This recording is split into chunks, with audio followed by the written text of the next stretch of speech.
Sir ಹೇಳ್ರಿ, ಇವತ್ತು ದೀಪಾಲಂಕಾರ ಆಗ್ಯದ, ಮತ್ತೆ ಹೆಂಗೆ ಮಾಡಿದ್ರಿ, ಯಾಕೆ ಮಾಡಿದ್ರಿ? ನಾನು 20 ವರ್ಷದಿಂದ ಗುಡಿಗೆ ಸೇವೆ ಮಾಡ್ಕೊಂಡು ಬಂದವ್ರಿ. ನಾನು ತಬಲಾ ವಾದಕರಾಗಿ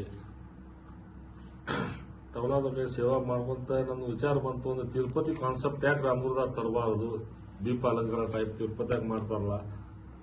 ಅವಾಗ ನಮ್ಮ ದೋಸ್ತರು ಹೋಗಿ ಭೇಟಿ ಆದಾಗ ನೀವು ಮಾಡಪ್ಪ, ನಿಮ್ಮ ಹಿಂದೆ ಅದೀವ ಅಂತಂದ್ರು.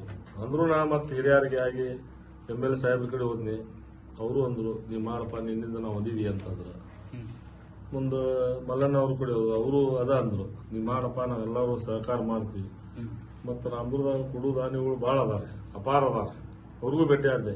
ನಿಮ್ಮಿಂದ ಏನು ಸಹಾಯ ಬೇಕು ಕೇಳಿ ಕೊಡ್ತೀವಿ. ಒಂದು ಕುಡಿಸೆ ಪೂರ ಮಾಡೋಕ್ಕಾಗಲ್ಲ ತಿರುಪತಿದು ಅಂತೇಳಿ ಒಂದು ಗುಂಜೀರ ಆಗ್ಬೇಕಂತೇಳಿ ದೀಪಾಲಂಕಾರ ಮಾಡಿದ್ವಿ. ಏನೇನು ದೀಪಾಲಂಕಾರ ಮಾಡಿರಿ ಸರ್? ಈಗ ತಿರುಪತಿಗೆ ಶಂಖ ಚಕ್ರ ಅನ್ನೋದು ತಿರುಪತಿ ಗುರುತು ಆ ಟೈಪ್ ನಾವು ಸರ್ಕಾರ ದವಾಖಾನೆ ಕಡೆ ಇಂಥಳ ಪೇಟ್ಯಾಗೂ ಮಾಡ್ತೀವಿ. ಮತ್ತು ತಿಲಕ್ ನಮ್ಮ ದಾರಿದು ಎಲ್ಲ ಕಡೆ ಅಳವಡಿಸಿದ್ವಿ. ಈಗ ಒಂದು ಸೌಂಡ್ ಹಚ್ಚಿದ್ವಿ, ಗೋವಿಂದ ಗೋವಿಂದ ಅಲ್ಲಿ ಬಾಯಾಗ ಬರ್ಲಿ ಪಬ್ಲಿಕ್. ಒಂದ್ 10 ಮಂದಿ ಅಂದ್ರೆ ನಾವು ಮಾಡಿದ್ದ ಸ್ವಾರ್ಥಕ್ಕೆ ಆಗ್ಬೇಕನ್ನೋ ಲೆಕ್ಕಕ್ಕೆ ನಾವು ಇದೊಂದು ಕಾನ್ಸೆಪ್ಟ್ ಮಾಡಿದ್ವಿ. ಎಷ್ಟು ವೆಚ್ಚ ಆಗಿದೆ ಸರ್ ಅಂದಾಜು ಇದಕ್ಕೆ? ವೆಚ್ಚ ಒಂದು 4-4 ಲಕ್ಷ ರೂಪಾಯಿ ಬಜೆಟ್ ಐತಿದು. ಹುಡು ದಾನಿಗಳು ರಗಡದಾಗ ಅದಕ್ಕೆ ಅವ್ರ ಧೈರ್ಯ ಮ್ಯಾಗ ನಾವು ಮಾಡ್ತಾ ಇದೀವಿ. ಹೇಗೆ ಅನಿಸ್ತಾ ಇದೆ ಸರ್ ಈಗ?